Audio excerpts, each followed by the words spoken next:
plantinha que surge no meio do asfalto. Ali é coisa que caiu, e aí, com a chuva, com o sol, ali tinha um pedaço de terra, a planta foi lá e cresceu. Só que ela não vai crescer da forma que ela tinha que ter vindo, no melhor da situação dela. Agora, se você coloca aquela mesma semente num solo fértil, clima apropriado, cultor cuidando do solo, plantando da forma correta, regando da forma correta, se não tem chuva, ele vai lá e colabora. Quando começa um período de praga, ele vai lá e coloca o fertilizante. Se tem tudo isso orquestrando, a chance daquele milho, daquela plantação ser muito melhor, tá por um acaso no asfalto, aí potencializa, acelera, curta o caminho. E é exatamente isso que a gente está querendo fazer agora, encurtar esse caminho. Por exemplo, o Joélio disse aí que foi sempre na tentativa e frustração, já foi legal, né? Já cresceu mesmo na tentativa e frustração. Joélio não querendo mais falar, mas o Joélio tenha sido um milho que foi jogado ali na estrada. E agora, ele sabendo o caminho, sabendo o processo, o método, ele possa entrar num solo fértil, num clima bom, fertilizante, para que ele cresça agora, potencialize todas as forças dele e vá de uma forma mais acelerada rumo aos objetivos dele, certo? E aí, como é que a gente pode identificar esse nosso momento atual? Existe esse quadrante, isso aqui é uma janela de Johari. Aqui nessa parte da esquerda, nessa linha vertical, são as outras pessoas vivendo, e ali na horizontal, na base, é o eu. Então, vamos pegar o primeiro quadradinho aqui. Vocês enxergam a setinha ou não? Enxergam, né? Tá. Esse primeiro quadradinho, o que seria? Esse primeiro é o eu aberto. É tudo que você se reconhece e que as pessoas, só de olharem para você, já reconhecem também. As suas características, os pontos positivos, os negativos, tudo que é de vocês hoje, que é reconhecido interna e externamente, é o eu aberto. Agora, existe também o eu cego. O eu cego é aquilo que você não consegue enxergar. Imagina uma garrafa de água. Você pega essa garrafa de água, e é que eu estou até procurando uma garrafa de água aqui, mas não tem. Mas imagina só, você tem a garrafa de água aqui, e aqui tem um rótulo. Se você estiver dentro da garrafa de água, você consegue enxergar o que está escrito no rótulo? Agora, se tiver uma outra pessoa fora da garrafa de água, ela consegue enxergar o que está escrito no rótulo? Esse é o seu eu cego. É aquilo que você vai precisar que outra pessoa fale para você, porque você está dentro e não consegue enxergar, mas a pessoa que está de fora, ela está enxergando e ela pode te auxiliar. Então, o eu aberto é fácil, você vai fazer uma lista das suas qualidades, das coisas que você tem de positivo e negativo, você pega uma folha, meus pontos positivos, meus pontos negativos, o que eu tenho. Aí você vai fazer a mesma pergunta para a pessoa. Daí, encaixar o que ela falou com o que você escreveu, é o eu aberto. Você escreveu ali, aquilo é o teu eu aberto. Se ela falou uma coisa que você não está enxergando, é o teu eu cego. Então, presta atenção. Tanto que assim, tem passagem na Bíblia que Jesus até perguntava, né? O que eles dizem de mim? Você é o Cordeiro de Deus. Que não importa o que ele esteja falando, o que importa é o que as pessoas estão entendendo do que ele está falando. E também isso vai estar muito associado a se você faz o que fala. Porque imagina, tem uma opção de gente aqui, eu falo, daí eu desligo a câmera, aí eu vou lá fazer as coisas, é totalmente diferente o meu comportamento. As pessoas vão falar, o Érico, você está enganado, isso tudo que você acha, que fala, que você acha que eu estou enxergando aqui, o seu comportamento é outro. Então, você tem que ter uma pessoa que vá te alinhar sobre o seu eu cego. O seu eu cego é algum limitador seu, pode ser inconsciente, como esse exemplo que eu te dei, ou então até consciente, você está fazendo, hoje não estão entendendo. Aí você vai ter que mudar o teu comportamento. Por exemplo, se eu chegar aqui, eu falo, aí quando as pessoas passam e trabalham comigo, percebe que o que eu falo não está de acordo com o que eu estou fazendo, é que as pessoas não estão entendendo o que eu estou fazendo. E aí eu tenho que mudar a forma que eu estou fazendo também. Então, por isso que é importante você enxergar o seu eu cego. Sempre quando tiver na dúvida do que é o eu cego, lembra da garrafa de água. É como se você estivesse dentro da garrafa de água e você precisa ter uma outra pessoa que consiga ler tudo que está escrito no rótulo e te oriente corretamente. Tá? O outro quadrante, que é onde que é o eu reconheço e os outros desconhecem, e é o teu eu secreto. O que é o eu secreto? É aquilo que você está guardado dentro de você e que você sabe que se as pessoas soubessem, pô, ia ser maravilhoso. Então, a gente tem muita coisa dentro da gente que a gente precisa contar para as pessoas. São essas histórias que vão conectar você com as outras pessoas. Por muito tempo, eu não falava o que eu fazia, eu ficava guardando por mim, etc. Até que um dos mentores que eu tenho virou e falou assim, cara, você tem que entender que tudo o que você tem para passar, tem muita gente que está precisando do que você já sabe, que só você reconhece, mas as outras pessoas não reconhecem. Então você tem que saber passar isso. Esse é o teu eu secreto. Então, identificar coisas que você tem, mas que as pessoas desconhecem, porque esse é o teu storytelling. Essa é a história que você vai contar no Instagram. Essa é a história que você vai contar dentro da sua sorveteria. Porque o eu aberto, você não precisa contar para ninguém, todo mundo já está vendo. O seu eu cego, todo mundo está vendo também, só você que não está vendo. Aí é mais para você se autoajudar, se autoconhecer, né? Para que você possa melhorar. O eu secreto é o que você tem que contar. Então, quando você estiver na dúvida, pô, o que eu vou falar?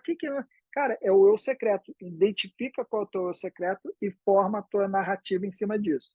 Tá? E aí tem o que você desconhece e o que os outros desconhecem, que é o eu desconhecido. Esse aí é o teu centro, é a sua essência. É isso que você busca, mas daí, pessoal, isso é só reflexão. Isso nenhuma pessoa vai poder te ajudar porque elas não estão enxergando. E você também, provavelmente, se você não fizer uma reflexão profunda, você também não vai saber. E é exatamente no eu desconhecido que é o que a gente está falando agora, que é o alicerce, o centro. Você precisa descobrir esse eu desconhecido. Essa é a mola propulsora para que você cresça. No dia que você identificar esse teu eu desconhecido, é o momento de inflexão. Vocês sabem que, para quem não sabe o que é momento de inflexão, é assim, imagina, ó, tua vida está assim devagarzinho, está crescendo, você está vendendo, está prosperando, está ganhando dinheiro, aí do nada você faz assim, ó, na internet, ganha muito dinheiro, você vira um Rick Chester. O que aconteceu com o Rick? Ele acessou o eu desconhecido. Ele estava lá, estava fazendo a coisa, depois de muita reflexão, ele falou assim: sabe de uma coisa? Eu vou botar tudo isso aqui para fora porque eu sou isso. Então, o nosso crescimento exponencial vai ser quando a gente descobrir e acessar o eu desconhecido. E como a gente vai fazer isso? Pessoal, a gente vai fazer isso muito honestamente juntos, porque eu também estou nessa fase descoberta do eu desconhecido. Então, isso aqui, por isso que eu falo que é uma mentoria em grupo, que a gente vai se ajudar. Eu tenho um eu desconhecido forte ainda, eu tenho muita coisa ainda dentro que eu preciso pivotar, mas uma parte eu já acessei, a parte que eu acessei eu vou ajudar vocês a acessar também, mas uma parte eu não acessei e um de vocês aqui pode me ajudar a fazer isso também. Tá? Então, essas são as 4 formas dentro da janela que vocês precisam ver para que vocês possam identificar melhor em que momento você está da vida, ok?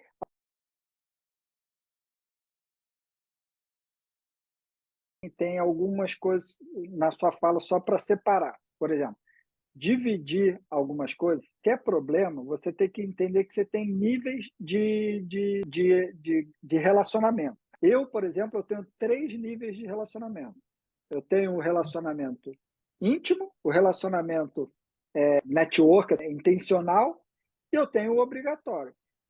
Qual é o relacionamento obrigatório? Relacionamento obrigatório é aquele que você é obrigado a ter. Por exemplo, minha sogra. Não é o caso porque eu amo a minha sogra. Mas teria como eu não me relacionar com a minha sogra? Não, ela é mãe da minha esposa, eu tenho que me relacionar com ela. Então, são os inevitáveis. Você tem que estar com essas pessoas. Essa pessoa, você não vai se abrir, você vai se relacionar apenas. Você não vai contar quem você é para ela. Você vai passar o Natal, o aniversário e deu, acabou. Você tem que estar com ela porque é uma forma da família. Tem os outros que são intencionais. Quem são os intencionais? é uma pessoa que você trabalha, você pode não gostar e ter rios de paixão por essa pessoa que você trabalha, o seu sócio e aí por diante. Só que você tem que se relacionar, porque aquela pessoa é importante dentro da construção do seu projeto de vida ali, de trabalho e aí por diante. Dentro dessa aí também tem os seus amigos, aquele amigo que vive, que é para tirar um peso. Eu tenho amigos que eu não conto as coisas para ele. Então, amigos que é para dar risada junto, vamos fazer um churrasco, comer uma pizza, eu vou dar uma risada, vou desestressar tudo que eu passei a semana e vou tocar minha vida dali para frente muito melhor. Agora, eu tenho os íntimos. Íntimos é o que você tem que saber escolher. E geralmente esses íntimos cabem na palma da sua mão. Os íntimos são aqueles que você realmente vai se abrir, vai contar os seus sonhos, vai contar os seus problemas, que você tem certeza que essa pessoa vai te entender, ela não está ali para te julgar, ela está ali para te dar apoio, ela está ali para te tirar de uma situação ruim que você está naquele momento, entendeu? Esses íntimos que aí você tem que fazer uma avaliação dentro da sua lista de relacionamentos, quem se encaixa em cada Cada quadrinho, lugar.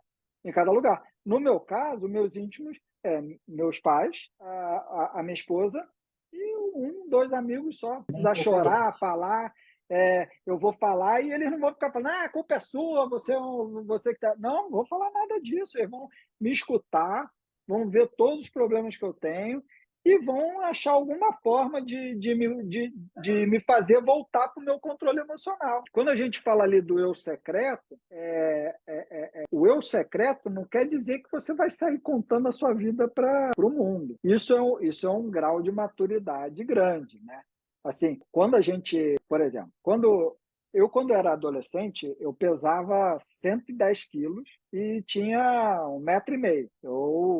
Meu apelido na escola era chupeta de baleia, picolé de dinossauro, né? Deve ser por isso que eu fui para o picolé, que eles chamavam de picolé de dinossauro. Então, assim, eu tinha esses apelidos. Só que aquilo, eu chegava em casa e começava a chorar que nem uma criança, louco, porque eu era criança. Realmente que eu era a pior pessoa daquela escola, mente de dinossauro. Agora, se alguém hoje chega para mim e fala assim, pô, Érico, você tá muito gordo, você tô nem aí. Porque, cara, eu sou casado, eu tenho filho, a minha esposa fala que eu sou lindo, tá tudo resolvido. A minha consciência hoje, ela tem filtro.